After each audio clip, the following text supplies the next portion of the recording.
Comment partir au Japon? Yokoso, c'est Konando et dans cette vidéo, je vais te dire tout ce qu'il faut savoir pour que tu puisses partir au Japon. Tout d'abord, le premier sujet à aborder, c'est le passeport. Quand tu décides de voyager, la première chose à faire est de toujours vérifier si ton passeport est encore valide durant la période où tu décides de voyager au Japon. A noter que la durée de validité d'un passeport est de 10 ans. Mais aussi, si tu es une personne qui voyage souvent en dehors de la zone européenne, je t'invite à regarder s'il te reste encore des pages vierges dans ton passeport. Parce que dans le cas contraire, tu es dans l'obligation de demander un nouveau passeport qui possède beaucoup plus de pages. Ensuite, on va parler du deuxième sujet qui sera autour du visa. Si ton séjour est inférieur à 90 jours, alors tu n'as pas besoin de faire un visa, mais tu auras juste besoin de ton passeport. Cependant, ce genre de cas de figure concerne uniquement les 69 pays inscrits dans la liste, tels que la France et les États-Unis. Je vais te projeter sur l'écran les 69 pays qui n'ont pas besoin de visa afin de voyager au Japon pour une durée inférieure à 90 jours. Par contre, si ton séjour au Japon dépasse 90 jours, alors tu es dans l'obligation de faire une demande de visa, quelle que soit ta nationalité. Petit aparté, la différence entre un passeport et un visa, c'est qu'un passeport te permet de passer les frontières pour aller dans un pays étranger sans connaître réellement tes motifs, tandis que pour un visa, c'est un document qui permet de justifier précisément ta présence dans un pays étranger pour une durée précise. Pour obtenir un visa, il faut que la raison de ton séjour ait un lien d'ordre professionnel, comme le métier de businessman, voire qu'il y a un lien avec tes études, tels que les échanges universitaires ou un stage à réaliser, mais également tu peux avoir des justifications d'ordre familial, mais également pour des raisons culturelles. Il y a aussi un autre type de visa spécial pour les Français qui se nomme PVT, qui est l'acronyme de Programme Vacances Travail.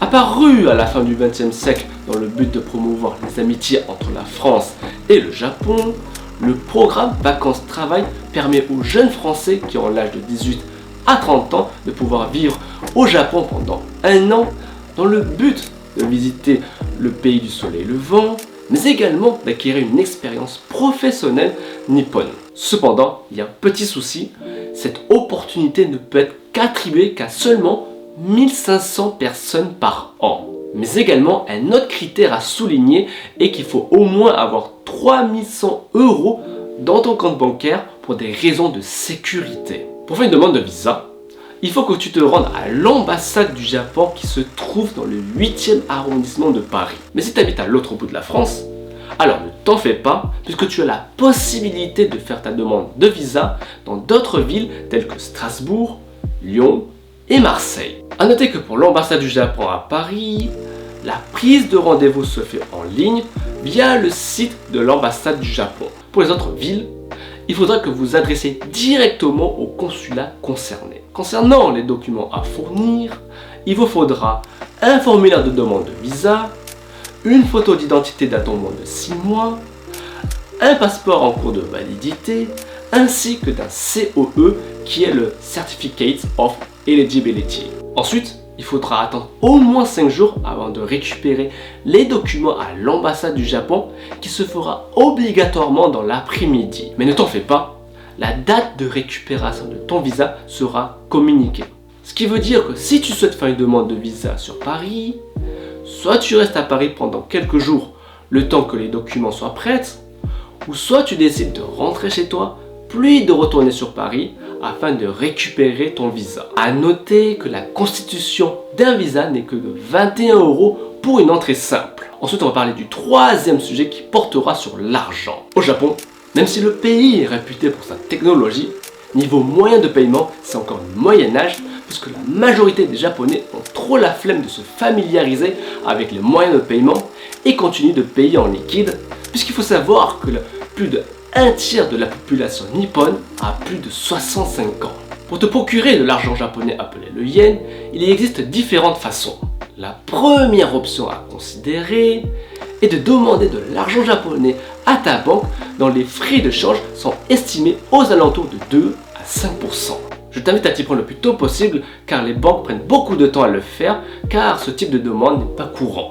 deuxième solution est de te procurer de l'argent japonais dans les bureaux de change qui peuvent se trouver dans les aéroports, dont les taux de change sont plus épicés que dans les banques puisqu'ils varient fortement de 5 à 10%.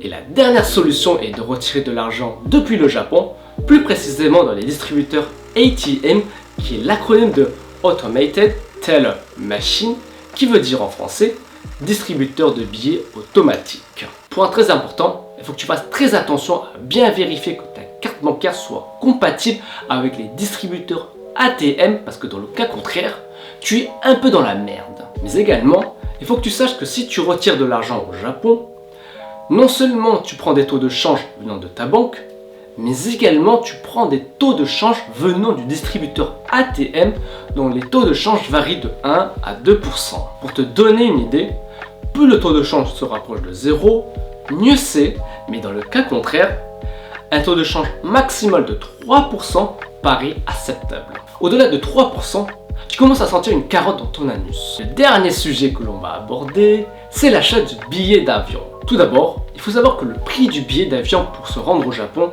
varie fortement en fonction de la période choisie ainsi que du type de trajet. Concernant la période choisie, l'achat du billet aller-retour sera beaucoup plus cher, allant plus de 2000 balles si tu décides de voyager durant des périodes estivales telles que le printemps, voire l'été. Mais si les paysages automnaux et hivernaux ne te font pas peur, alors tu peux facilement trouver de bonnes affaires puisque l'achat du prix du billet sera nettement inférieur à 1000 € car les touristes voyagent très peu en cette période. Tout est une question d'offre et de demande.